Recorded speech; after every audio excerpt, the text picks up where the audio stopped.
अपना जागृत होना चाहिए कि नहीं। तो इसका भी कुछ ग्रीवांश है। क्या हो गया कि ना वो सारा इतनी बात मैं फोन पर कर रहा था, क्या ग्रीवांश है उसका। वो मेरा शरीर का हर एक अंग कहता है कि तुम्हारा उत्तम योनि मनुष्य योनि में जन्म हुआ है तो मैं उत्तम बनाकर रखूंगा, 24 में 24 घंटा तुम्हें प्रसन्न रखूंगा। लेकिन मेरा एक छोटा सा ग्रीवांश है क्या कि 24 घंटा में 1 घंटा तुम हमको हंसकर समय दे। सुबह में योग में कहा तो अपने छत पर, अपने बालकोनी में, नजदीक के अपने पोता पोती के साथ दूंगा। लेकिन जब मैं समय दूंगा तब नहीं होगा, मैदान नहीं होगा, वो हॉस्पिटल होगा। लेकिन हंसते हुए नहीं रहेगा, रोते हुए रहेगा। केवल इतना ही नहीं, वो एटीएम के साथ वहां रहना पड़ेगा। इसलिए अब हम लोगों के ऊपर निर्भर है कि हम एटीएम के जरूरी क्यों है। इसलिए कि जिस देश के आजादी में 10 लाख से अधिक पूर्वज कुर्बानी दिए, उन अपने तमाम शहीदों के सपनों का भारत कैसे बने, हमको इसके लिए भी तन स्वस्थ और मन स्वस्थ रखना जरूरी है। यदि नहीं रखेंगे तो परिणाम क्या होगा, ये जरा गौर कीजिए। जो हो रहा है जिनसे भी पूछिए तो कहेगा राष्ट्र महान। मैं नहीं, मेरा परिवार नहीं, मेरा जात नहीं, मेरा धर्म नहीं, देश महान होता। ये कहने के लिए सब कहते हैं, लेकिन राष्ट्र निर्माण का सबसे बड़ा समय कौन होता है? चुनाव। लेकिन जब चुनाव की बारी आती है तो उस समय में राष्ट्र महान नहीं, जात महान हो जाता है। आप जरा सोचिए, ये इतना बड़ा रोग है। हम हैं कौन? मैं भी एक अल्ट्रासाउंड मशीन हूँ, मैं भी एक अल्ट्रासाउंड मशीन हूँ, जिससे पता चल जाता है कि कौन सा बीमारी इस व्यक्ति के शरीर में है। लेकिन जब मशीन खराब हो जाएगा तो उस बीमारी का सही आकलन बता पाएगा क्या? बीमारी रहेगा कुछ, आप बता देगा कुछ, होगा कि नहीं? तो उसी प्रकार हम मनुष्य यदि अल्ट्रासाउंड है तो जब विचार गलत हो जाएगा तो राष्ट्र महान कहेंगे, लेकिन समय पर राष्ट्र महान नहीं, व्यक्ति महान और जात महान कहने लगेंगे तो फिर इस देश का क्या होगा?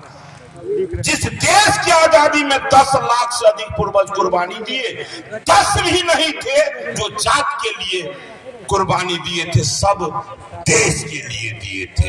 हम बात बात में जात की बात करने लगते हैं, ये देश के लिए अभिशाप जैसा लगने लगा है। और इस काम को कौन उठाएगा बीरा?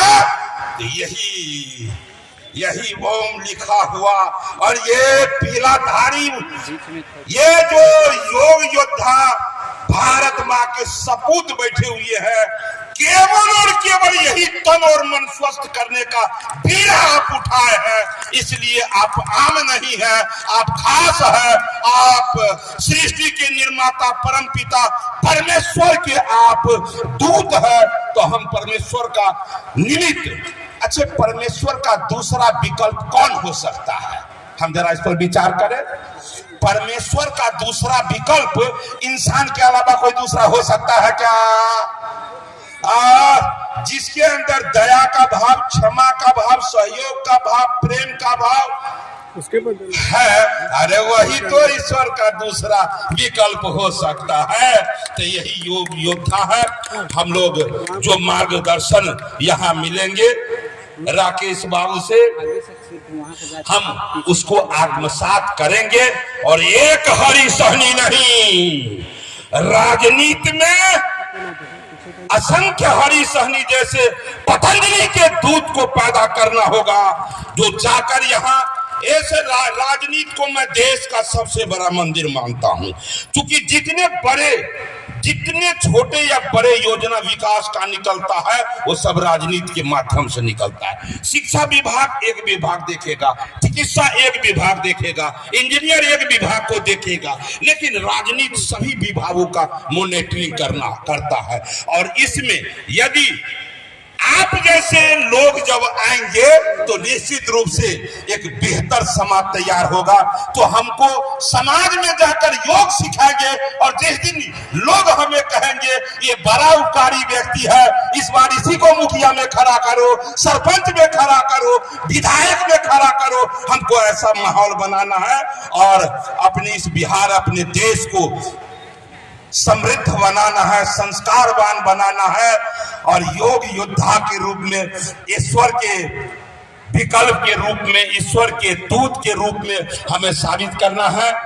हम योग ऋषि स्वामी रामदेव जी महाराज, जो दुनिया में भारत के नाम को रोशन किया, जिस संगठन के माध्यम से मैं बहुत गौरवान्वित होते रहता हूं, एक संगठन जो पूरे दुनिया में भारत का नाम रोशन किया है, उस संगठन का सदस्य होने पर मैं बहुत गौरवान्वित होते रहता हूं।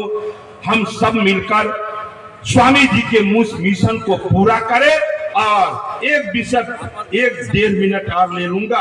कुछ लोग कहते हैं कि स्वामी जी व्यापार करते हैं, और मैं हरी साहनी, मैं कहता हूं कि जिस समय में मेरा देश गुलाम था, हमारे पूर्वज 3 लड़ाई लड़ रहे थे।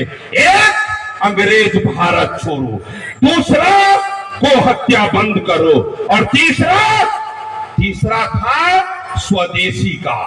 इसलिए कि अंग्रेज आकर चाय पिलाकर व्यापार करके हमें गुलाम बना दिया था। तो उस समय में हमारे पूर्वज 3 लड़ाई लड़ रहे थे, लेकिन हमारे पूर्वज अपने प्राणों की आहुति देकर देश को तो आजादी दिला गए। लेकिन आजादी के बाद ये 2 बचे जो प्रमुख उनका संघर्ष था, उसमें से एक स्वदेशी की लड़ाई। लड़ने का क्या काम नहीं, पूरे देशवासी को घर घर तक स्वदेशी का संदेश पहुंचाने वाला कोई यदि नेता, कोई प्रणेता, कोई संत हुए तो उसका नाम है श्रद्धेय योग ऋषि स्वामी रामदेव जी महाराज। इसीलिए जो व्यापारी कहते हैं, उन्हें ये माथे तक संदेश पहुंचाओ कि वो व्यापारी नहीं है, वो देश के उन योद्धाओं का जिसने अपने प्राणों का आहुति देकर देश को आजादी दिलाए थे।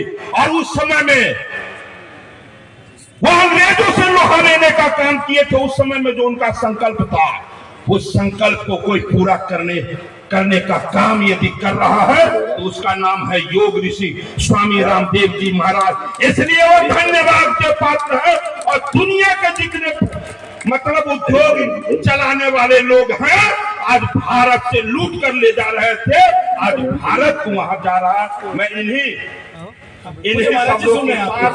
महाराज जी, परम पूज्य स्वामी जी महाराज हम सबको सुन रहे हैं। एक बार सभी खड़े होकर पूज्य गुरुदेव के श्री चरणों में प्रणाम करेंगे।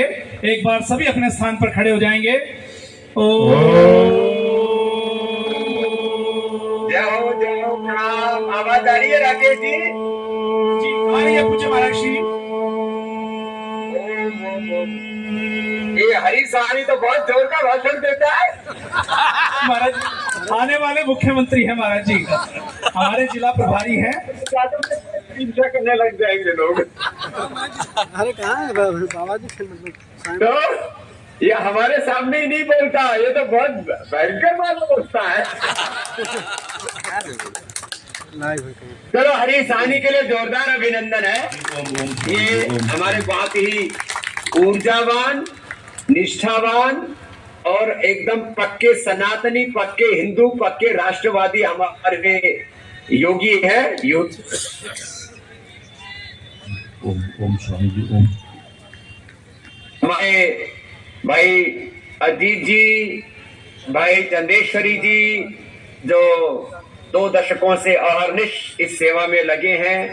भुटेश्वर जी, जो हमारे पतंजलि किसान सेवा समिति से, भाई अशोक जी युवा भारत, संतोष जी सोशल मीडिया का, सुधीर जी जो विनम्र सेवक हैं, रात दिन पुरुषार्थ करते हैं, बहन निर्मला जी मेयर हैं मुजफ्फरपुर से, उनको भी, श्याम जी हमारे चैम्बर ऑफ कॉमर्स शुरू से हमारे हर संकल्प में हमारे सहयात्री रहे, भाई राजीव जी, अशोक जी, सुनील जी, अमित जी और आशा जी सहित एक बार सब कार्यकर्ता जो एक एक जिले तहसील से आए हैं, सबके लिए बहुत बहुत अभिनंदन, बहुत बहुत आशीर्वाद।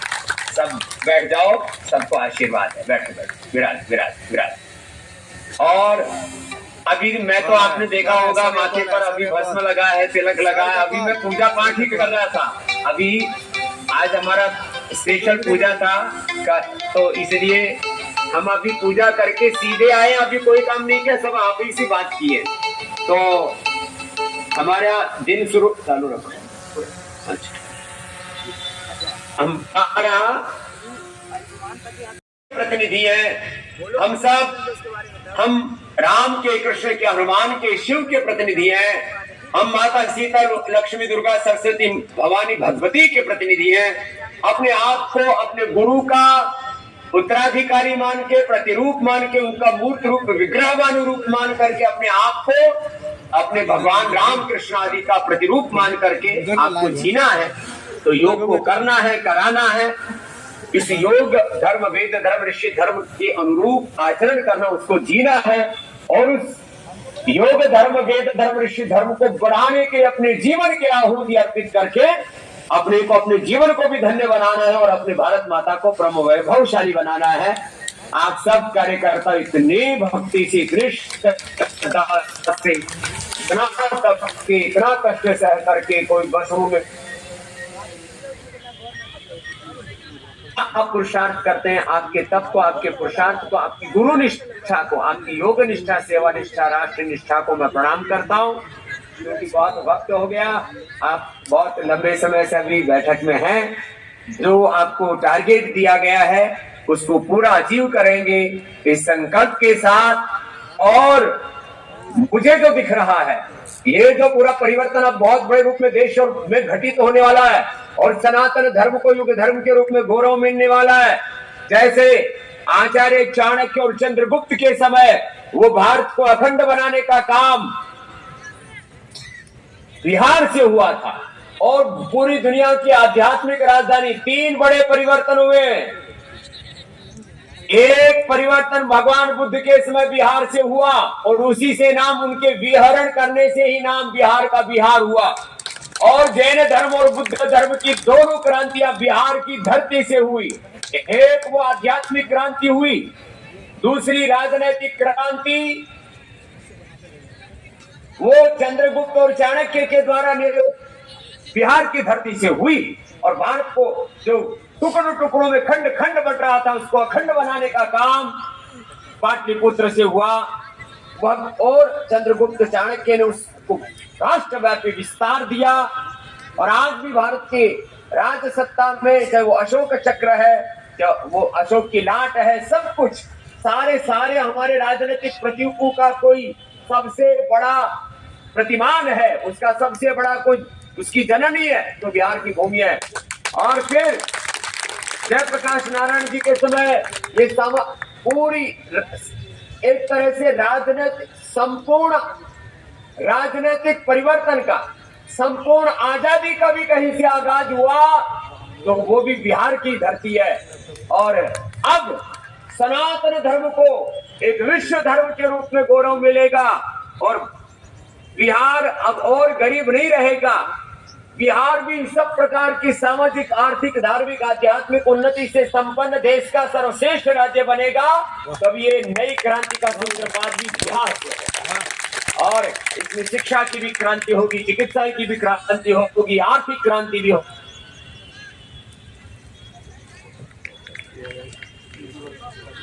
अपना पूरा सर्वस्व आहूत करके आप लगे रहो। कार्य, ये सेवा, ये ईश्वरीय कार्य है, बहुत आगे बढ़ने वाला है। आप सब इसमें लगेगा, आप सबको खूब खूब आशीर्वाद। इसी तरह से आप लगे रहो। और फिर से भाई हरी साहनी जी सहित, भाई सारे हमारे अजीत जी सहित सारे कार्यकर्ताओं के पुण्य पुरुषार्थ को हमारी बहन जो है, हमारे सारे भाई बहनों को खूब खूब आशीर्वाद।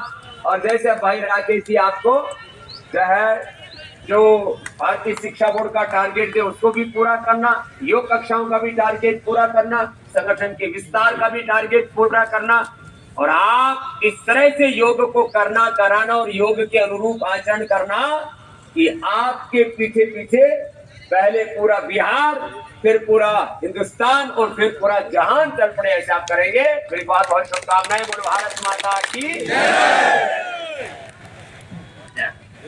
बोलिए भारत माता की जय, भारत माता की जय, भारत माता की जय। वंदे मातरम, वंदे मातरम, वंदे मातरम। करे योग, रहे निरोग, करे योग, रहे निरोग, करे योग, रहे निरोग। जय हो। खूब खूब खूब आशीर्वाद। अब इसकी पूर्णाहुति कर लो आप जी।